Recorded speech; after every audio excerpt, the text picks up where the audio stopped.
So in this video, we are going to be talking about evolution and touching on how evolution is related to psychology.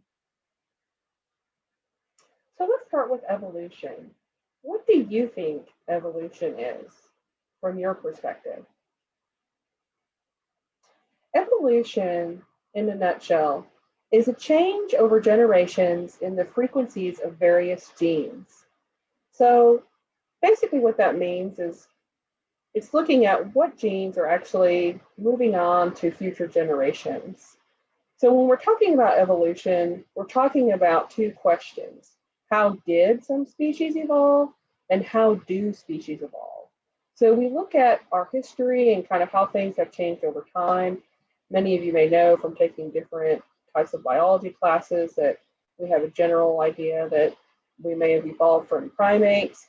So we're talking about the history, the how did, but also the how do. So looking at how do we expect things to evolve potentially, and also just in general, how do people evolve? So kind of more the functional part of that. Generally, when we're talking about evolution, one of the main things you may hear about is natural selection, which is the process where organisms that are better adapted to their environment tend to survive and produce more offspring. But it can be more complicated than that, because what it comes down to is reproduction. If somebody with a certain type of gene continues to reproduce or reproduces more than other people, then those genes are going to continue.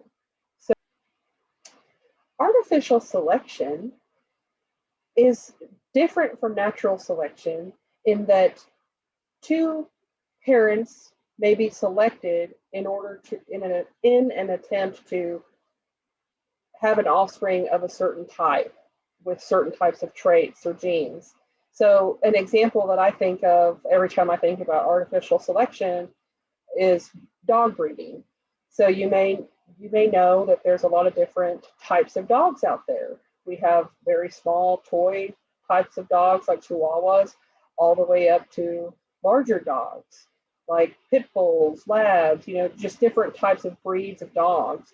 And that's an example of artificial selection, that these different types of dogs were bred together to make these different breeds. And even now, you may see advertisements for even new breeds, like a mix of a Chihuahua and a Dachshund or something like that. So dog breeding is still going on, and that's an example of artificial selection. So let's talk about some myths that are related to evolution. The first one on here is Lamarckian evolution that research has not supported. And the concept there is that the use or disuse of a structure or behavior will increase or decrease that feature. So for example, someone uses their arms a lot and gets really strong arm muscles, that would mean that their offspring will have stronger arms. So that's really not something that research has supported.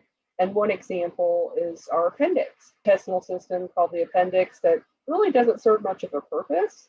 And a lot of times people have to have it removed even due to some different problems that might be associated with it.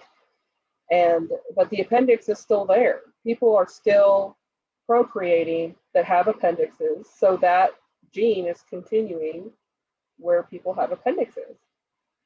Another myth is that humans are no longer evolving.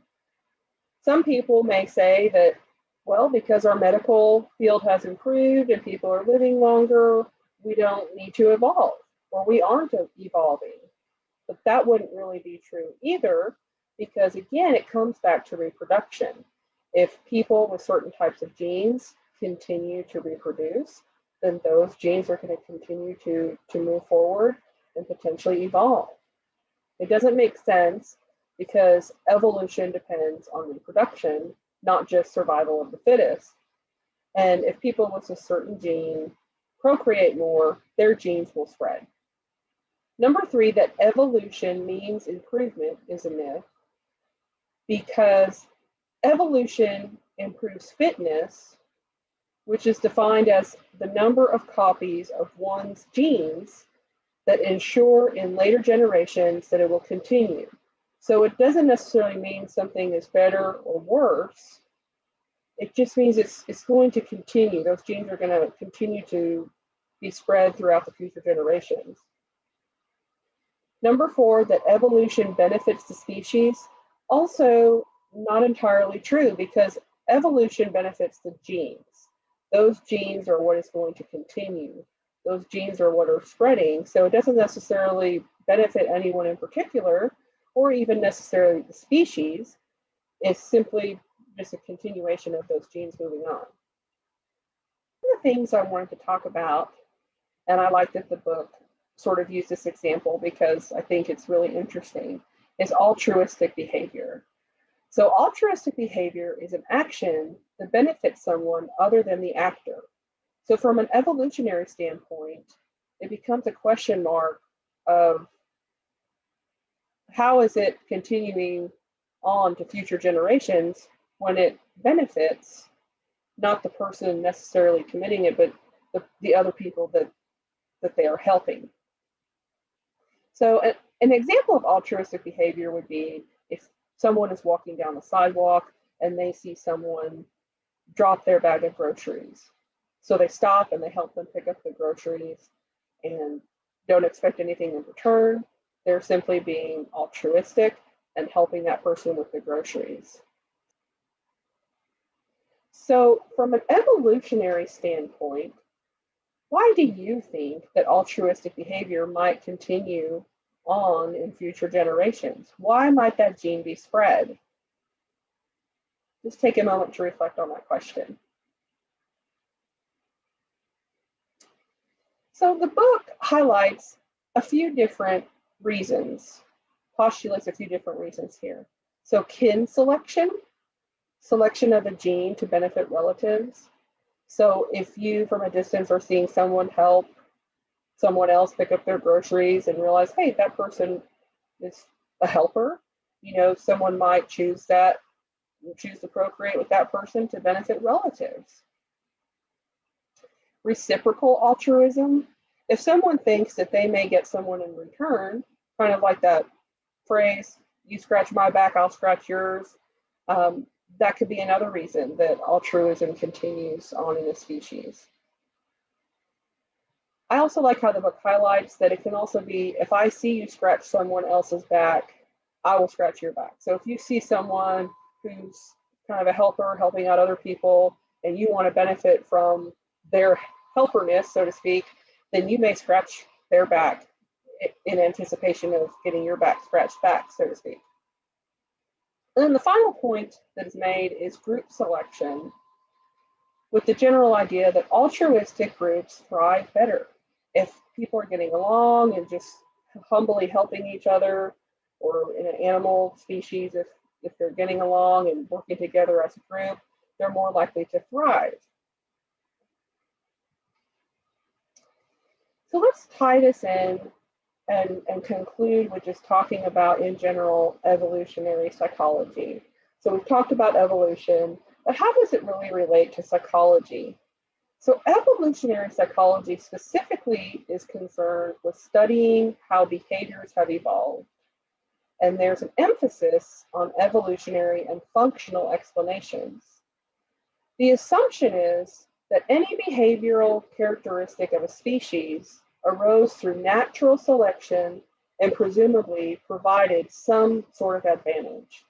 Not every behavior that we see in the human species makes sense, though. For example, for those of you who may not have learned about it, or as a refresher for some, human infants have a reflex called the grasp reflex, where if you put an object or your finger in their hand, they automatically grasp it.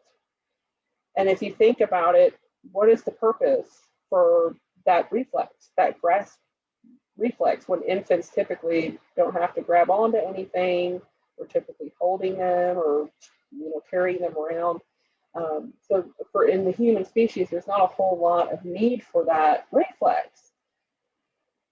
But as you remember from earlier in this video, us as humans are thought to have evolved from primates. So here's kind of a little image here that represents some primate skulls and kind of us evolving into human beings.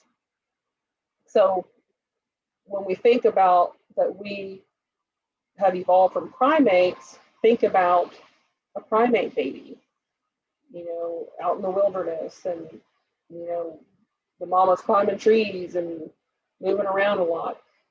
An infant primate or a baby primate would need to, be holding on pretty tight in order to stay with the mom. So you can kind of think of it as, from an evolutionary standpoint, it may have been something that at one time we did need, but that we no longer need, but it's kind of continued on through, it's kind of continued on through the generations, and we still have that reflex.